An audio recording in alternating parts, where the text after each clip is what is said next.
the trails, in the rivers, and at the campsite, I invite you to consider what is worthy of your finitude. That question, I believe, is ultimately the question of philosophy and the question of finding purpose and intentionality in our lives today. He is a philosopher, a speaker, author, a professor at Furman University, and a lover of the outdoors, and he wants you to help find more purpose in 2024. Aaron Simmons joins us today to talk about his latest book, Camping with Kierkegaard, Faithfulness as a Way of Life. Good to see you, Professor. Thanks so much for having me in. It's always great to be with the Furman alum and where I'm at. Go Dens, go Dens. So tell us about this book. What was the catalyst of it? I mean, I was like, what is Kierkegaard, first of all? How did this book come about? Obviously, you have a long career as a philosopher and as a professor, but what about the outdoors and being faithfulness was so attractive to you? Yeah, so it's a great idea. So first, Kierkegaard is a 19th century Danish existential philosopher. Going to Furman, I should know that. Come on, I never took any of your classes, I tell you.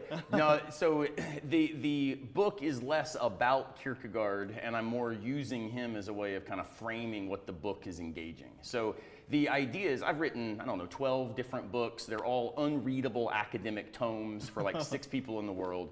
And what started happening is I began to realize, especially when COVID hit and the world shutting down, everybody's experiencing despair and frustration. And I started having students reach out saying, I'm dropping my other classes because I don't need them to graduate, but I'm staying in philosophy because it's the only thing that speaks to my life.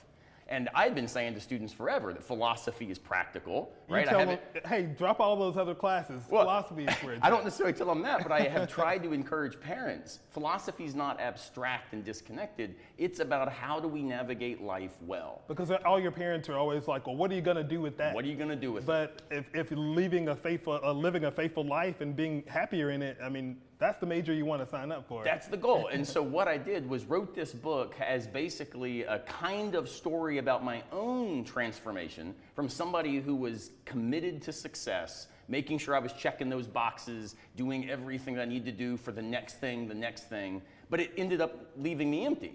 And so what I did was started getting back to my love of trout fishing, hiking, camping, mountain biking, and realized, my goodness, it's not that we're supposed to like walk away from our jobs and go to the mountains. It's how do we find the joy in life that allows us to navigate whatever we do with more purpose. And we talk about that balance, and everybody tries to find it. And sometimes the scales are not gonna be equal, but it's finding those moments of being out on the trail and saying that this is for me, because checking those boxes, a lot of times we're checking them for other people. That's exactly right. And so I tell people, this book is not for philosophers, it's not for outdoor lovers, it's for them as well, but it's for anybody who feels in their life like they are frustrated with how things are and they can't quite see a way to make things different. As you guys are just talking about, what mistakes did we make and what do we try to do different?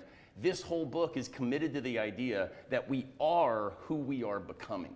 So let's do now the kind of things, the kind of life, let's be the kind of people that we hope to then have become. Let's leave that legacy to others of a faithful life, to what matters, to what brings joy, and to the relationships that define this thing we call existence. This would be a great book study, project for people to read the book at the same time, book club, and kind of talk about it. That's exactly right. There's so many things that offshoots that come out of the conversation. That's right. I mean, I've been amazed at the response the book has gotten. I just yesterday was actually on a Zoom call with a reading group in Eugene, Oregon, that were all coming from different perspectives. Recently did a podcast with a woman who's an executive coach, and she was saying this is one of the best books she's read on leadership. And I don't think I've even used that word. And she was like, yeah, but it talks about who are you and why does it matter?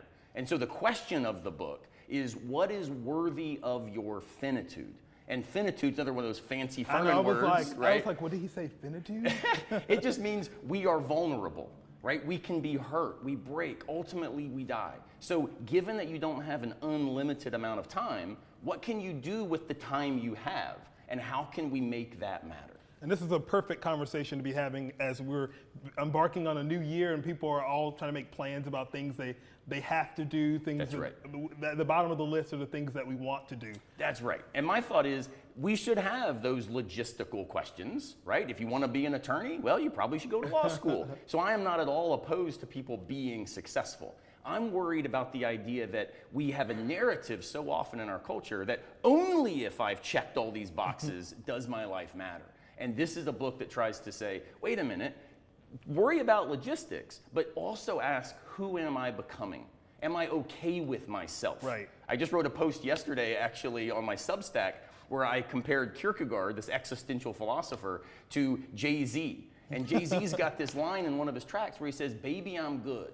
And this is what I'm trying to invite people to be able to say in their lives. When things go sideways, when pandemics happen, when division marks our world, you know what? But still, baby, I'm good. See, and that's my hope. That's why we want a firm professor that can quote Jay-Z. I love that. They can always go to your website, jrnsimmons.com, and also they can buy the book. Amazon, you have some signed copies at M. Judson Bookstore right here. I do, and there's more copies coming in later this week. They've actually sold out 3 times. There you go. So it's been an honor. The whole book was written in the mountains here in South and North Carolina.